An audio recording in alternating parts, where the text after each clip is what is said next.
जय हिंद दोस्तों from Assam home guard की खबर आपलोকৰ হ'ব নিশ্চয় ভাল আৰু মোৰ ভাল পাই মাজতে চলি আছে থাম্বনেল আৰু টাইটেল দেখি আপোনালোকে নিশ্চয় গম পাইছে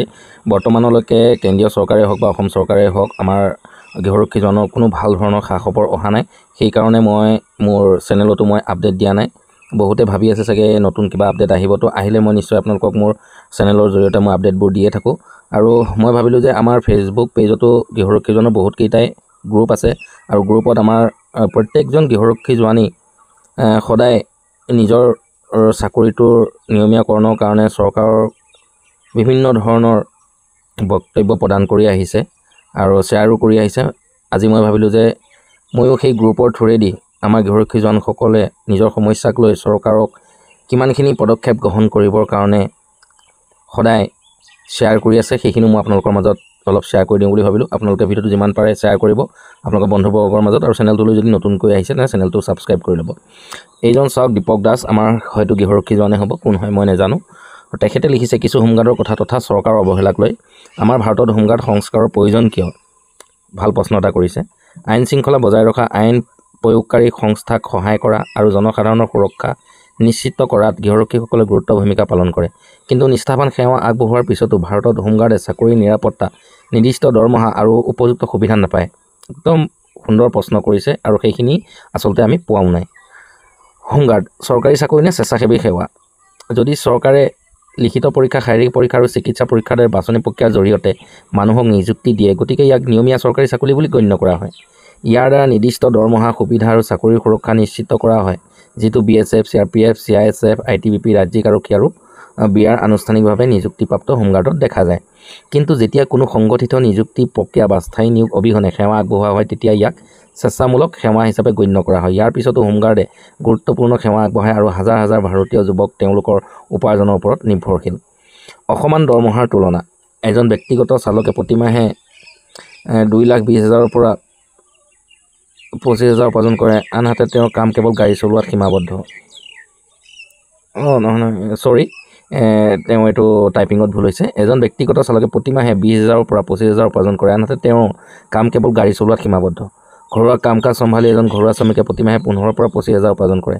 হোমগাৰ্ডক ব্যক্তিগত চালক বা ঘৰুৱা শ্ৰমিকৰ লগত তুলনা কৰিব পাৰিনে হোমগাৰ্ডে ৰাজ্যিক বলবৎকাৰী সংস্থাসমূহক বহু দিশত সহায় কৰে আইন শৃংখলা দুৰ্যোগ ব্যৱস্থাপনা আৰু জৰুৰীকালীন সেৱাত ইহঁতে গুৰুত্বপূৰ্ণ ভূমিকা পালন কৰে তথাপিও তেওঁলোক অস্থায়ী শ্ৰমিক ঠিকাভিত্তিক শ্ৰমিক বা ঠিকাভিত্তিক শ্ৰমিক হিচাপে গণ্য কৰা নহয় তেওঁলোকৰ কাম পূৰ্ণকালীন যাৰ বাবে দিনে নিশাই নিষ্ঠা আৰু ত্যাগৰ প্ৰয়োজন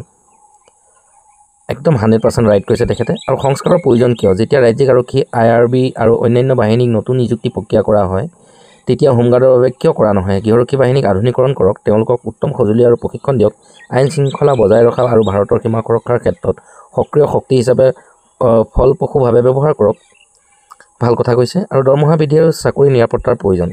হোমগাৰ্ডৰ দৰমহা আৰু সুবিধা বৃদ্ধিত বাধা দিয়া কোনো নিয়ম আছেনে আৰক্ষী কনিষ্টেবল আৰু অন্যান্য আইন প্ৰয়োগকাৰী কৰ্মীক গ্ৰেড 3 পে বেণ্ডৰ অধীনত চাকৰি নিৰাপত্তা দিয়া হয় গতিকে হোমগাৰ্ডক কিয় দিয়া নহয় চৰকাৰে কৰিব লাগে হোমগাৰ্ডৰ দৰমহা আৰু দৈনিক ভাত্তা বৃদ্ধি কৰিব লাগে চাকৰি নিৰাপত্তা আৰু বিকল্প পেঞ্চন ব্যৱস্থা কৰিব লাগে হোমগাৰ্ডক আধুনিক খা খৰঞ্জাম আৰু উন্নত প্ৰশিক্ষণ প্ৰদান কৰিব লাগে নিৰাপত্তা বজাই ৰখা আৰু সীমান্ত সুৰক্ষাৰ ক্ষেত্ৰত সক্ৰিয়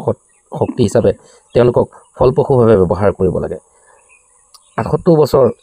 সেৱা কিন্তু কোনো স্থিৰতা নাই 1946 চনৰ পৰা হোমগাৰ্ডে ভাৰতত সেৱা আগবঢ়াই আহিছে যদিও তেওঁলোকৰ কোনো নিৰ্দিষ্ট দৰমহা উপযুক্ত চাকৰি নিৰাপত্তা চিকিৎসাৰ সুবিধা সংগঠিত গাঁথনি নাই 2025 চনত প্ৰৱেশ কৰি এই ব্যৱস্থাটোক স্বীকৃতি আৰু সংস্কাৰ কৰাৰ সময় আহি পৰিছে যাতে এই নিষ্ঠাবান শ্ৰমিকসকলে প্ৰাপ্য সন্মান দৰমহা আৰু সুবিধা লাভ কৰিব পাৰে